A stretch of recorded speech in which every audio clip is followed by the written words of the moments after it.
Votre fils Samuel est décédé en 2001 et en 2005, il vous arrive un événement, ce que vous appelez l'événement dans votre ouvrage. Est-ce que vous voulez bien nous raconter qu'est-ce qui vous arrive? Donc c'est 4 ans après la mort de Samuel et donc le deuil est quand même encore bat son plein, on va dire. Et puis je me retrouve à l'étranger, dans un pays où on m'a demandé de venir assumer un cours sur la compassion. Et à ce moment-là, il y a une personne qui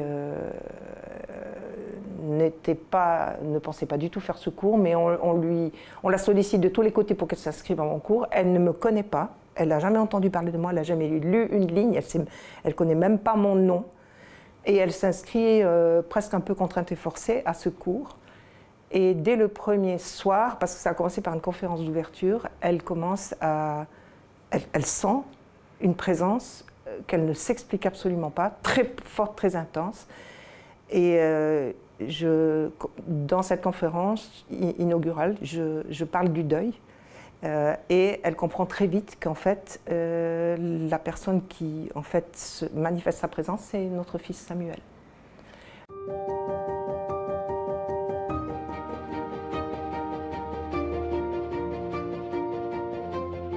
Donc à partir de là, et pendant toute la semaine qui suit, elle est investie, je n'ai pas d'autre mot, par Samuel, toutes les nuits, surtout les nuits, on va dire. Et le lendemain matin, elle vient sur la pointe des pieds pour me dire voilà ce que j'ai entendu de votre fils, et elle me dit des choses qui correspondent complètement à la réalité, alors qu'elle ne savait même pas elle ne me connaissait pas, elle ne savait pas qu'on avait 3 enfants, elle savait encore moins qu'un était décédé par suicide, elle ne savait rien, absolument rien. Donc, c'est ce que je raconte dans ce livre, cet au-delà qui nous fait signe, dans le détail des choses concrètes qui se passaient à travers cette personne et des paroles très précises que Samuel nous transmettait à travers elle. J'ai jamais vécu une chose pareille de ma vie et elle non plus. Qu'est-ce qu'on se dit dans ces cas-là? Est-ce qu'on se dit je suis folle ou est-ce que c'est des paroles qui peuvent venir que de Samuel et vous y croyez vraiment? Alors, impossible de me dire je suis folle parce que dès les premières phrases, dès les premières choses que nous transmettait cette personne, que j'ai appelée Myriam dans le livre, ça correspondait à la réalité. La manière dont il est mort, pourquoi il l'a fait, etc. etc. Et elle ne savait absolument rien. Elle ne me connaissait même pas, elle n'avait jamais entendu parler de moi. Et donc, c'était tellement la réalité que, pas une nanoseconde, je me suis dit que j'étais folle. Pas du tout. Ni qu'elle était folle. Du coup, dans le livre, vous revenez sur ce que vous appelez les expérienceurs. Quel lien est-ce que vous faites entre ce qui vous est arrivé avec le contact de votre fils à travers Myriam et ces expérienceurs? Alors justement, le mot expérienceur a été créé par des auteurs qui relatent et qui travaillent sur les expériences de mort provisoire.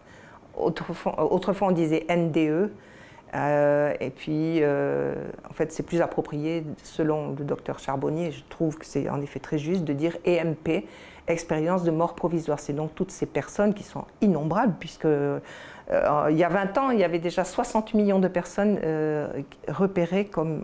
signalées comme ayant vécu une expérience de mort provisoire, une EMP. On a commencé à appeler ces personnes-là des expérienceurs. C'est-à-dire qu'ils avaient fait l'expérience d'une mort constatée, le cœur s'étant arrêté pendant quelquefois de longues minutes, etc. Et comment, grâce aux techniques de réanimation, le cœur s'était remis en marche.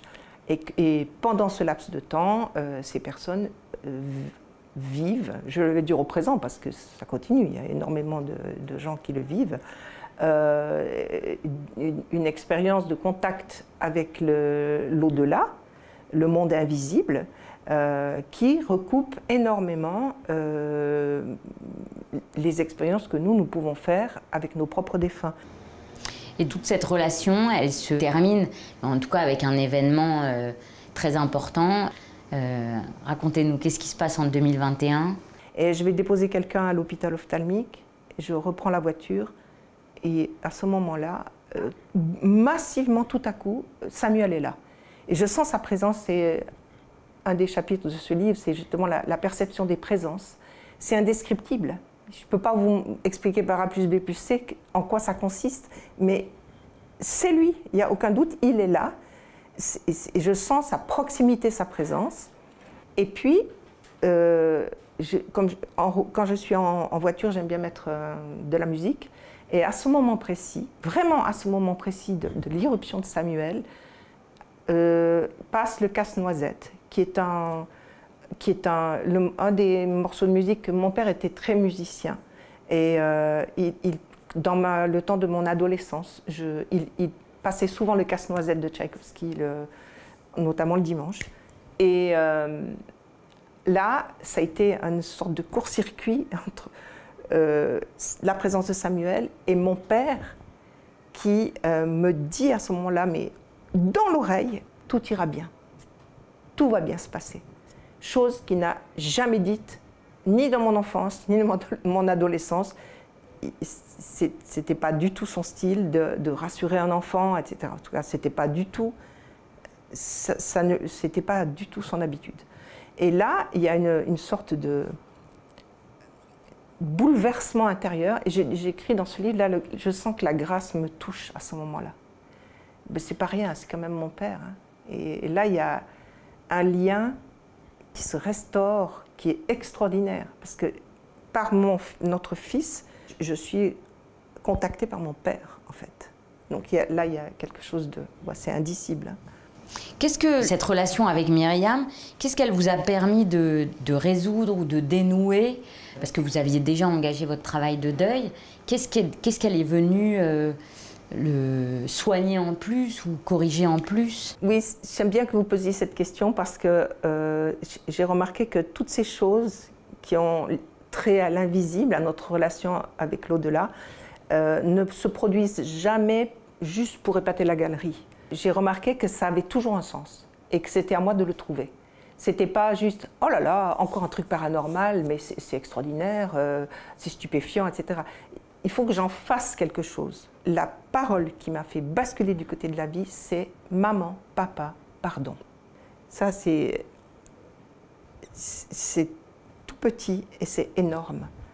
Parce que Samuel est parti sans nous laisser aucun mot.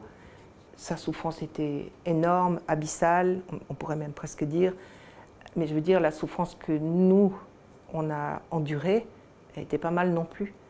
Pour moi, ça m'a apporté une réhabilitation, mais je vais dire avec un R majuscule. Parce qu'en tant que mère, évidemment, je pense que les pères, c'est aussi comme ça, mais en tout cas, moi, en tant que mère, un enfant qui se suicide, vous vous dites, qu'est-ce que j'ai fait de mal, qu'est-ce que j'ai fait de faux, qu'est-ce que cet enfant a apporté, qu'il n'aurait pas dû, etc. Enfin, vous posez les pires questions. Et là, de sentir, d'entendre que de là où il était, puisqu'il est dans la lumière, grand L, il voit toutes choses qui sont dans une connaissance illimitée, la connaissance vraiment du divin dans lequel ils sont entrés. Il voit de ses yeux notre propre souffrance, enfin je parle de moi, donc ma propre souffrance, et du coup je me suis sentie presque réhabilitée par Dieu lui-même, c'est-à-dire du point de vue de la lumière infiniment aimante qui est de l'autre côté, tout ce que j'ai subi et tout ce que j'ai fait est dans la grande lumière. Et Samuel, il dit « Maman, papa, pardon ». C'est-à-dire que lui aussi, de là où il est, il voit ce qu'il a enduré, mais aussi ce qu'il nous a fait endurer. C'est vraiment la petite phrase qui m'a bouleversée et qui m'a fait, comme je dis souvent, basculer du côté de la vie, vraiment définitivement. À la fin de votre livre, vous expliquez que c'est un livre qui a été compliqué à écrire parce que c'est un risque que vous prenez de vous exposer, de raconter ce qui vous est arrivé, parce qu'on ne peut pas faire le deuil d'un enfant. Et pourtant, vous racontez à partir du moment où il prononce cette phrase, effectivement, que vous êtes sur un chemin vous repartez. Et du coup, c'est pour ça que vous avez eu envie d'écrire ce livre? C'est ça. On peut dire que là, mais encore une fois, dans la temporalité, ça n'a pas été du jour au lendemain comme ça. Quand j'ai dit un avant et un après, c'est franchement pas du jour au lendemain. Puisque je raconte aussi que le jour d'après, j'étais dans une autre ville de ce pays et j'étais complètement dans les bas-fonds, hein, complètement cassée encore. Donc il a fallu du temps pour intégrer cet événement improbable. Mais si je le prends maintenant, ça s'est passé il y a 15 ans. Hein. Donc c'est clair que quand je suis revenue chez moi, ça s'est de plus en plus imposé que je devais raconter cette histoire de deuil. Et donc j'ai écrit Ce lien qui ne meurt jamais, mais ça s'arrête. Je ne parlais pas du tout de l'événement improbable, parce que c'est il y a 15 ans. Et pourquoi je me suis décidée à écrire? Eh bien parce que je pense que les mentalités ont changé. Et je l'entends de tous les côtés, je vois bien qu'il y a une ouverture sur ce sujet. Et j'ai été interpellée, je ne sais pas combien de fois, j'ai fait beaucoup de conférences sur le deuil, sur la mort d'un enfant, comment se remettre après un malheur pareil. Enfin, j'ai été beaucoup sollicitée, j'ai donné beaucoup de conférences, donc j'entends les questions des gens. Et j'entends énormément de sollicitations pour parler de l'après, justement. Qu'est-ce qui se passe après? Parce qu'une des questions brûlantes des endeuillés, c'est où est-il, où est-elle? Et est-ce que je vais le ou la retrouver? Et donc il y a une ouverture sur qu'est-ce qu'il y a après la mort qui se fait depuis 15 ans. Moi je trouve que les mentalités ont beaucoup évolué. On a beaucoup plus d'émissions à la télé. Nous, en tout cas en Suisse où je vis, il y a des émissions à la télé. Il y a des colloques, des conférences, des livres. Donc le fait que ça a beaucoup bougé, ça, au niveau je pense qu'il y a 15 ans, ça n'aurait pas été reçu. Ce que je dis aujourd'hui n'aurait pas été reçu, ou beaucoup moins que ce que ça pourrait l'être aujourd'hui. Ce qui touche le plus de personnes, c'est les VSCD, c'est les vécus subjectifs de contact avec un défunt. On l'appelle ça comme ça, aujourd'hui, parce que c'est des vécus spontanés. Personne ne les cherche. Ça arrive aux gens comme ça, on ne les cherche pas. C'est ça leur caractéristique première. Et c'est soudain, c'est indicible, c'est proche de l'indicible. Ça fait un bien fou, ça met dans la paix, dans la joie, et c'est pas généralisable. C'est-à-dire que on va pas dire maintenant, tout le monde peut vivre. Enfin. C'est à la portée de tout le monde, n'importe qui peut vivre. C'est vrai que n'importe qui peut le vivre, mais on ne va pas en faire une généralisation par rapport au processus de deuil. Ça arrive, ça peut n'arriver qu'une seule fois, ça peut arriver régulièrement. Enfin, tout est lié à la personne, on va dire, mais ça concerne quand même un quart de la population, ce qui est énorme. C'est des chiffres anciens déjà, ça. Un quart de la population. Et pour ce qui est des veufs et des veuves, c'est carrément plus que 50%. C'est des chiffres importants. Justement, par rapport à ce lien par rapport au protestantisme, où le rapport avec les morts est quand même... les morts sont... Mais c'est interdit. Voilà, il n'y a pas de communication avec les morts. Oui, alors oui. Du coup, en tant que théologienne protestante, ouais. Vous êtes interpellée, alors pas directement par Samuel, il y a une tierce personne qui intervient, mais ça doit être quand même un peu remuant pour vous. Voilà, et quand on me demande qu'est-ce que le protestantisme m'a apporté, moi, dans ma vie, je réponds sans hésiter, la liberté de penser. La liberté de penser, de croire, de sentir et de croire. La liberté. Donc, j'ai la liberté d'entendre les textes bibliques comme je les entends. Il n'y a personne qui va venir me dire « c'est pas juste, c'est pas vrai, t'as pas le droit ». Surtout, t'as pas le droit. Cette liberté-là, vraiment, je la revendique.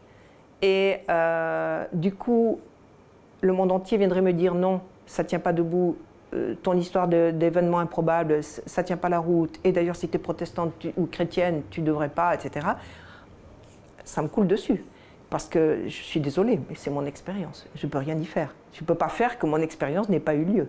Elle a eu lieu.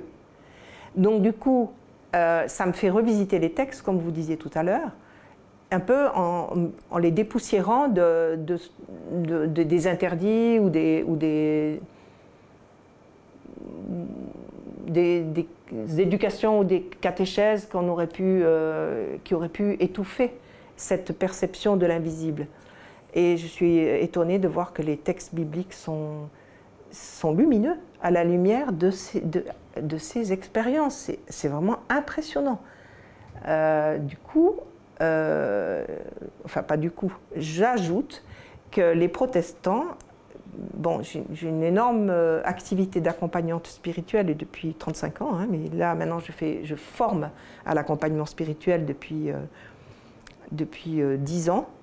Et ce qui m'apparaît vraiment toujours plus, c'est à quel point les protestants sont parmi les personnes les plus désespérées.